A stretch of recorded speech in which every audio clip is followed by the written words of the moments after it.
আল্লাহর নবীকে আবু লাহাব পাথর মেরে দিল। এই পাথরে সে নবীজির কপাল ফেটে গেল, দরদর করে রক্ত পড়তেছে। এরপরে আল্লাহর নবীজি মাইন্ড করে না। এই নবীজির আদর্শ দেখে কিয়ামত পর্যন্ত নবীওয়ালারা মায়ের খাবে, মামলা হবে, বাড়ি ছাড়বে, দোকান হারাবে, লুটপাট করবে। এরপরেও কোরআন ওয়ালারা সবর করবে, উত্তেজিত হবে না। চিৎকার করে কথা বলেন, কথা ঠিক কিনা? আল্লাহওয়ালারা সবর করবে, উত্তেজিত হবে না, প্রতিশোধের আগুনে জ্বলে উঠবে না। প্রতিশোধ নেওয়াটা কোনো ইমানদারের কাজ নয়, ক্ষমা করাটা মুমিনের অন্যতম বৈশিষ্ট্য।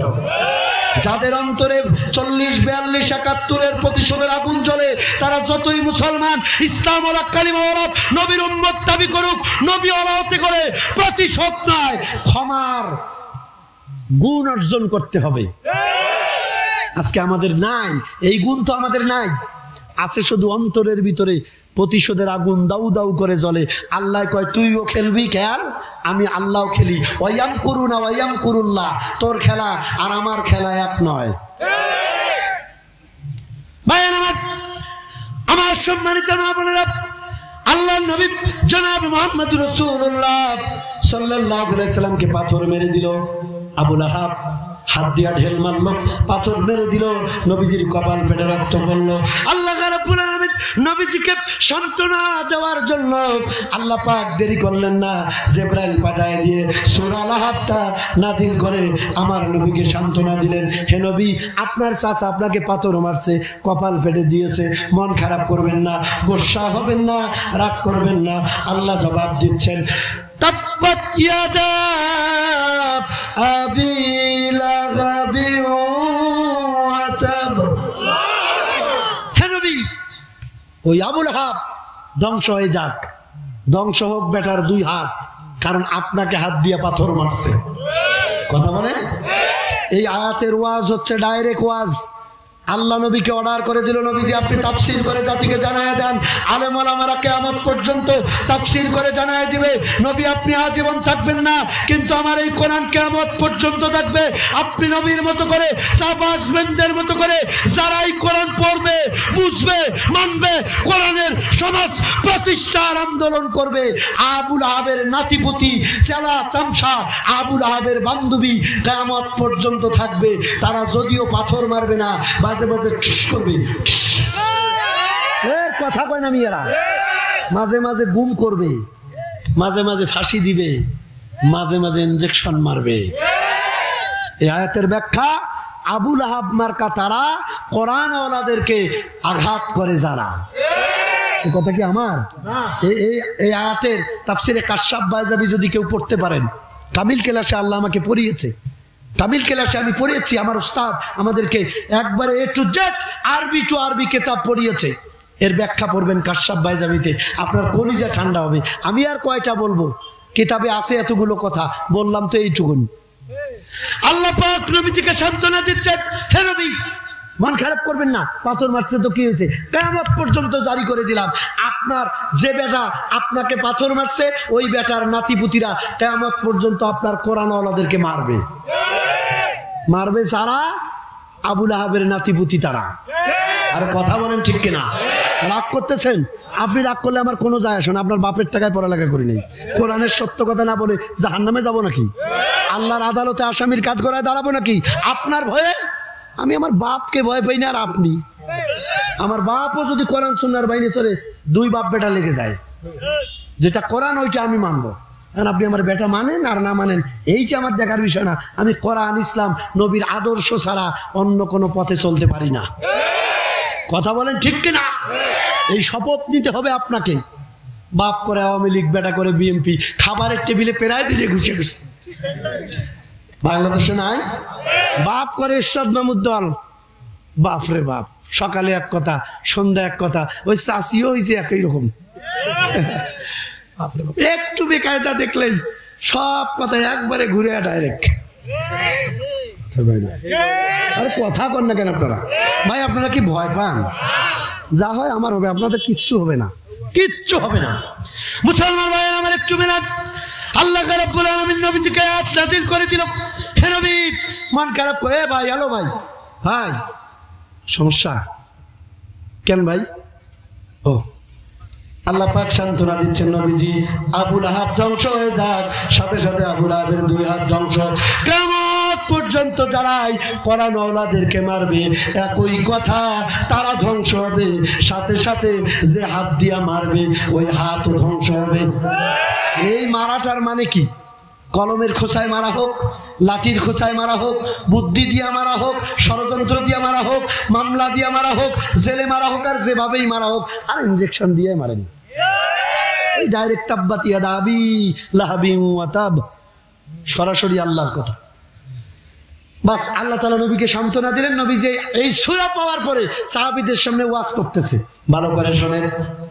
ওই সময় আবু লাহাবের স্ত্রী উম্মে জামিল টেরা, 100 টেরা, টেরার বান্ধবী কিছু আছে দুনিয়ায়, চেচনিয়া, বসনিয়া, ফিলিস্তিন, কাশ্মীর, লিবিয়া, লেবানন আছে, খুঁজে খুঁজে দেখবেন টেরার কিছু বান্ধবী আছে। আরে ভাই কথা বল না কেন? আচ্ছা আপনাদের এমন কেন অবস্থা আমি বুঝি না, একটু হিট টিট দিবেন না আপনারা, এটা আমার উৎসাহ দেন ভাই, একসাথে যাবো, উঠবেন না, নামাজ তো আমিও পড়বো, ওঠেন কেন? আপনার উপরে ফরজ, আমার উপরে বোধহয় নফল, একসাথে নামাজ পড়বো, একটা লোক উঠতে পারবেন না। আল্লাহ নবী সূরা লাহাবের ব্যাখ্যা যখন সাহাবীদেরকে শোনাচ্ছে, আরবের মানুষ তো আরবি ভাষা ভালো বুঝে, ওই সময় অবৈধভাবে ক্ষমতায় বসেছিল আবু লাহাবের বউ, টেরা মহিলা উম্মে জামিল। আর কথা কয় না, দেখছেন কোরআনের কোন কথাটা আপনি বাদ দেবেন? 1500 বছর আগের কোরআন মৌলবি গবেষণা করে না, মৌলবি পড়ে পীরের কিতাব। কোন পিসাব কি কইছে, কোথায় প্রসাব করলে কয় নাকি পাওয়া যায়, কোন জায়গায় জমা হলে কয়টা হজের সব হয়, গাঁজাখুরি বক্তব্য ছাড়া কিচ্ছু না। কোথায় আরাফার ময়দান আর কোথায় বাংলাদেশের একটা জায়গা? নাউযুবিল্লাহি মিন জালিক, নাউযুবিল্লাহি মিন জালিক। এই সব কথা বলে বলে মানুষকে আর ধোঁকা দিবেন না, মানুষকে কোরআনের কথা শেখান, হাদিস শোনান, গাঁজাখুরি বক্তব্য বাদ দেন। আমার ভাইয়েরা, আল্লাহর নবী যখন সূরা লাহাব পড়তেছে, কথা কিন্তু দামি। সূরা লাহাবের প্রথম আয়াতের অর্থ হলো আবু লাহাব ধ্বংস হয়ে যাক, ওর 2টা হাতও ধ্বংস হয়ে যাক। আল্লাহু আকবার কর। এই কথা শোনার পরে গোয়েন্দার লোক শুনছে, কি রে, কি কয়? আমাদের নেতা ধ্বংস হোক, আমাদের নেতার 2 হাত ধ্বংস হোক। আজকে মৌলবীর খবর আছে, দৌড় দিয়ে গেছে অবৈধ নেত্রী টেরা মহিলা উম্মে জামিল, বিনা ভোটের নেত্রী, ওর কাছে গেছে দৌড়ি। কে গেছে? গোয়েন্দার লোক। যে কয়, ম্যাডাম, ও ম্যাডাম টের পান কি হয়েছে? ওই যে আপনার ভাতিজা, তার দলের লোক বলতেছে তাব্বাত ইয়াদা আবি লাহাবিন ওয়া তাব। ম্যাডাম তো আরবি ভাষা বোঝে, কারণ আরবের ভাষা কি, কথা বলেন, আরবের ভাষা কি? হয়তো এখানে যারা আমার ওয়াজ শুনতেছেন, আবার যদি জিজ্ঞেস করি যে তাব্বাত ইয়াদা আবি লাহাবিন ওয়া তাব, এইটার বাংলা কি অনেকেই বলতেই পারবে না, অনেকেই বারবার বলছি তাও বলতে পারবে না। কিন্তু ম্যাডাম যখনই শুনছে, গোয়েন্দার লোকেরা গিয়ে কয়, ম্যাডাম নিজ কানে শুনে আসলাম আপনার ভাতিজা এই কথা বলতেছে। তাই নাকি? জি ম্যাডাম, আপনার ভাতিজাকে ঠেকান, নাইলে বেশি দিন থাকতে পারবেন না। এই জন্য তারা বুঝেছে কিয়ামত পর্যন্ত স্বৈরাচারীরা, কিয়ামত পর্যন্ত নরেন্দ্র মোদির মতো মানুষ নামের জানোয়ারেরা বুঝতে পারবে টিকে থাকতে হলে ডক্টর জাকির নায়ক, মিজানুর রহমান আজহারির মতো, আল্লাহর কোরআনের পাখির মতো, আমির হামজার মতো, মামুনুল হকের মতো কোরআনের পাখিগুলোকে ঠেকাতে পারলেই থাকা যাবে, আর বোতল খাওয়া যাবে।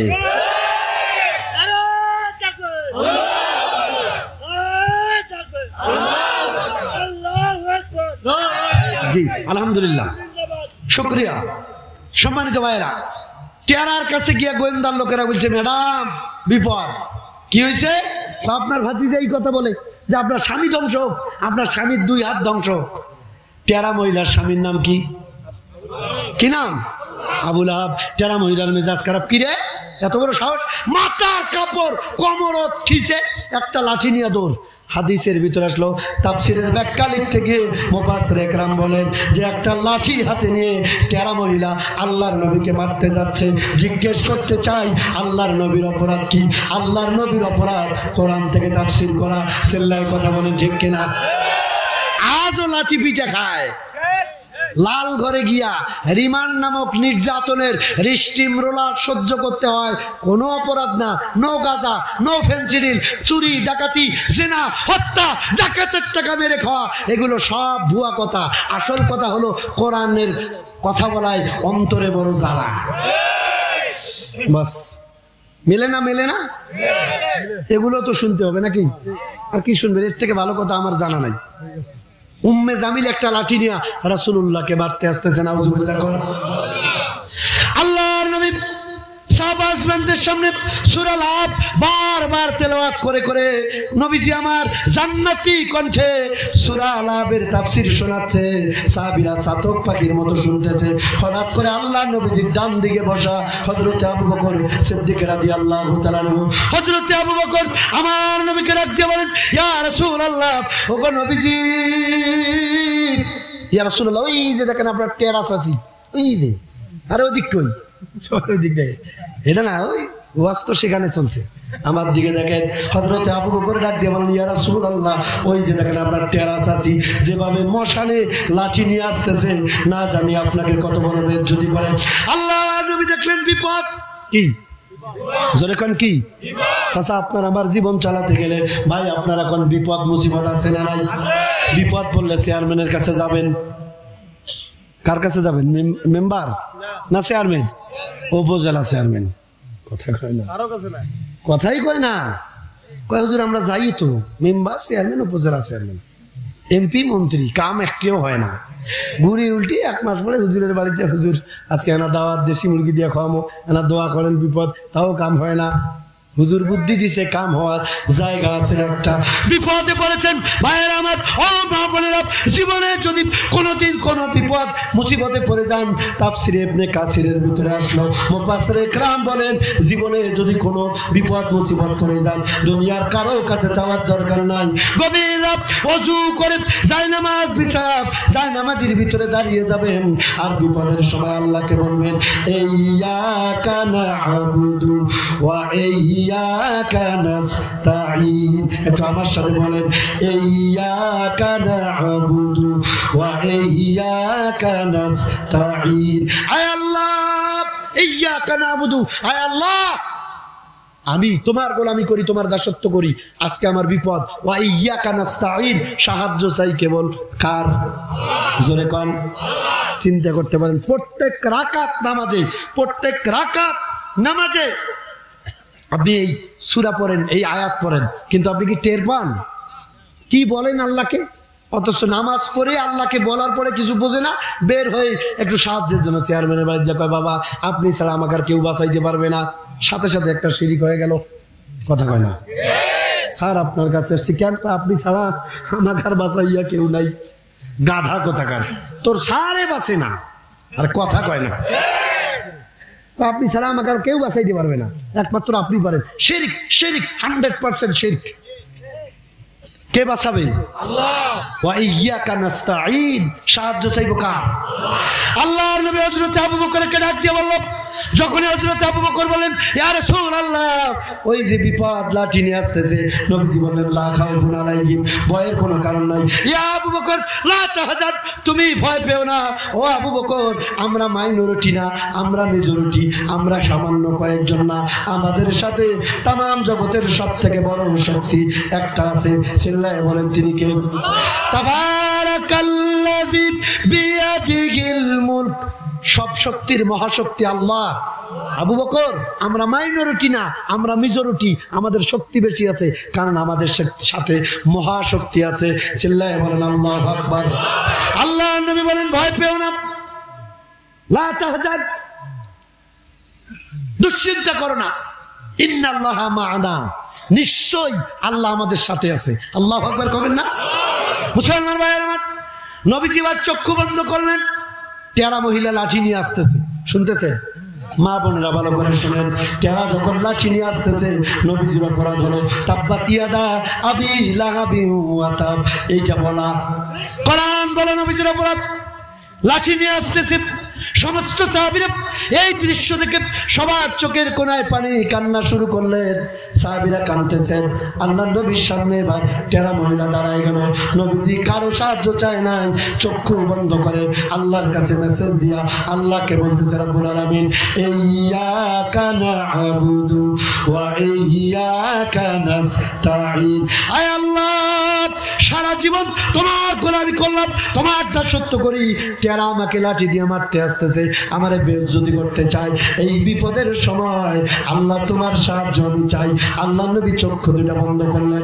ওয়াজও হয়ে যাবে, একটা তাবিজও দিয়া যায়, বিনা পয়সার তাবিজ, জীবনে বড় কাজে লাগবে।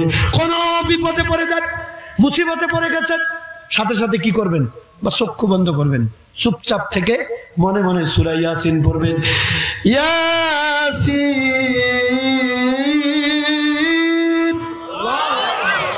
ওয়াল কুরআনিল হাকীম। আল্লাহ নবী চক্ষু বন্ধ করে মনে মনে সূরা ইয়াসিন পড়া শুরু করলো। মাত্র 9টা আয়াত পড়ছে। জোরে কোন কয়টা? মুখস্থ করে নেওয়াজ কয়টা? শুরুর থেকে মাত্র ছোট ছোট 9টা আয়াত পড়ছে। 9টা আয়াত পড়তে পড়তেই উম্মে জামিল টেরা মহিলা লাঠি নিয়ে এসে সামনে দাঁড়াইছে।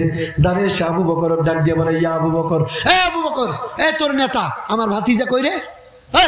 তোর ভাতিজা নাকি, আমার ভাতিজা নাকি বলে তাব্বাত ইয়াদা আবি লাহাবিন ওয়া তাব। আমার ভাতিজার এত বড় সাহস, সে বলে আমার স্বামী ধ্বংস, আমার স্বামীর 2 হাত ধ্বংস। দুইজন মানুষ একসাথে বসা, আল্লাহর নবীর সামনেই বসা, নবীজির সামনে দাঁড়িয়ে হযরতে আবু বকরকে বলে, তোর নেতা কই, দেখায়া দে, আজকে এই লাঠি দিয়া সাইজ করবো। চিৎকার করে বলেন নাউজুবিল্লাহ। হযরতে আবু বকর সিদ্দিক আকবর রাদিয়াল্লাহু তাআলা জ্ঞানবৃদ্ধ সাহাবী, বয়োবৃদ্ধ সাহাবী, বড় চালাক মানুষ, বুঝতে পেরেছে কিরে আমরা দুইটা মানুষ একসাথে বসা, টেরা আমাকে দেখে, আমার নবীকে দেখে না, নিশ্চয়ই খেলাকে খেলে। কথা কয় না? আল্লাহর নবী সাহাবী হযরত আবু বকর বুঝতে পারছে যে বেটা আমার বেটি আমারে দেখে, আমার নবী তো আমার সাথেই বসা আছে, আমার নবীকে দেখে না। আল্লাহ পাক কি করেছেন? হিজাবুল মাসতুরা, একটা কুদরতি পর্দা আল্লাহ করে নামাই দিয়েছে। কারণ আল্লাহর নবী চিৎকার করে বলেন সাহায্য চাইছে কার? আল্লাহ পাক সাথে সাথে জানিয়ে দিলেন, তাতানাজ্জালু আলাইহিমুল মালাইকা। আল্লাহ ফেরেশতা দিয়া হযরতে আবু বকর আর নবীজির মাঝখানে একটা রেডিমেড পর্দা আল্লাহ নামায় দিছে। এই জন্য টেরা হযরতে আবু বকরকে দেখে, আল্লাহর নবীকে দেখে না।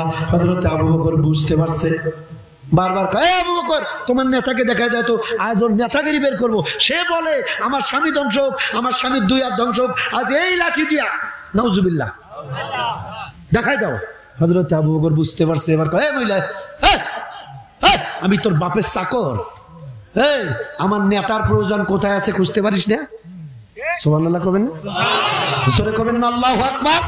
হযরতে আবু বকর বুঝতে পারছে যে টেরি তো আমার হুজুরকে দেখে না, এই টেরি আর কথা কয় না।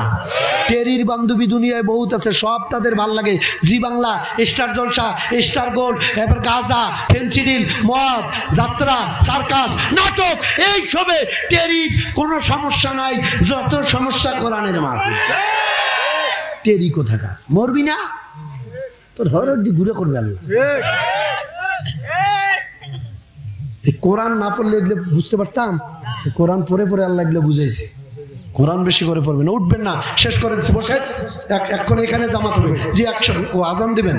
আচ্ছা, আমরা আর কথা বাড়াবো না, শুধু এইটুকুন বলছি, দেখুন আল্লাহ নবীজির সামনে লাঠি নিয়ে দাঁড়িয়ে আছে, কিন্তু নবীজিকে দেখে না। আল্লাহ পর্দা নামিয়ে দিয়েছে, ওই আল্লাহ আছে না নাই?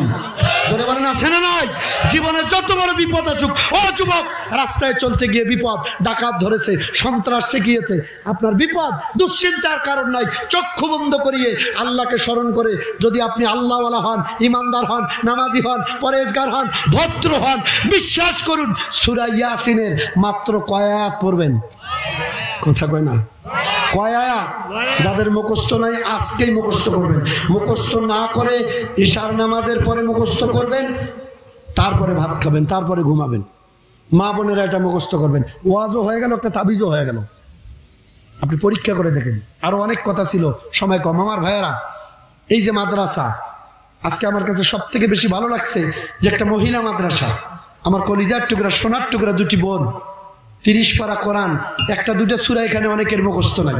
এখানে এমনও মুসলমান বসে আছে সারাদিন ব্যাগের করে, চার দোকান মাথার তুলে ফেলায়, বিড়ির ধুমা দিয়ে চার দোকান, আর পেটত লাথি মারলো একটা চুলে বেড়ায় না। কথা না বললে দরকার কি, আয়োজন করবেন না, ওরা কথা কয় না। এরকম মানুষ নাই? দেখবেন একে সারাদিন ব্যাগ করে হুজুরদেরকে নিয়ে, ওর এত মাথা ব্যথা, আর কোনো গল্পই নাই, চান্স পাইলেই খালি হুজুরক দিয়ে ব্যাগের। হ্যাঁ বেটা, তুই মরলে তো তোর হুজুরেই লাগবে রে, জানা যায়। এত ব্যাগ করিস না, একদিন তোর এমন অবস্থা হবে 3টে টুকরা সাদা কাপড় দিয়া তোরে পেঁচায়া যেদিন চকলেটের মতো খাটিয়ার উপর শোয়া রাখবে, মনে রাখবেন ওই দিন তোর কোনো মোসারু, কোনো টাইওয়ালা তোর জানাজার ইমাম হবে না, এইরকম কোনো না কোনো মৌলবি লাগবে। আর আমরা মৌলবীরা এত বোকা না। ইলিশ আজকে তো কি খাইলাম, দেশি মুরগি, বোয়াল, দেশি মাছ, ছোট মাছ, ট্যাংনা মাছ, এই খাবার খেয়া এত বোকা আমরা না। তোর মতো সিটারের জানাজায় যাব না, গেলে তো আবার ইমামতি থাকবে না, ইমামতিও ঠিক তবো তোর জানাজার ইমামতিও করব, কিন্তু নাপাক পায়জামায় যাব, বিনা অজুতে যাব, বিনা দোয়ায় কব আল্লাহ। এই বাট পড়ো যেমন ও জানাজার দোয়াও তেমন, আল্লাহ টেরিয়াস বসছে, আল্লাহ একবার। এ বেটারা কথা কয় না, পাবলিক শুনবে। আমি যে পড়ছি পাবলিক, আমার পিছনে হাজার হাজার নেতা নেত্রী মনে করেন দাঁড়াইছে, ওরা টের পাবে আমি মৌলবীর যে নাপাক পায়জামা, এটা তো আমি জানি আর আল্লাহ জানে। উজু করি নাই আমি জানি আর আল্লাহ জানে। আমি অত বোকা না যে কাউকে বলবো, আজ না হয় মাইকে কইলাম, সেদিন জীবনেও কব না। কথা বলেন না কেন, ঠিক কিনা? মনে রাখবো মুসলমান, আলেমদের সাথে গাদ্দারি করবা, তোর শেষ বিদায়ে দোয়া ছাড়াই তোকে খতম করবো।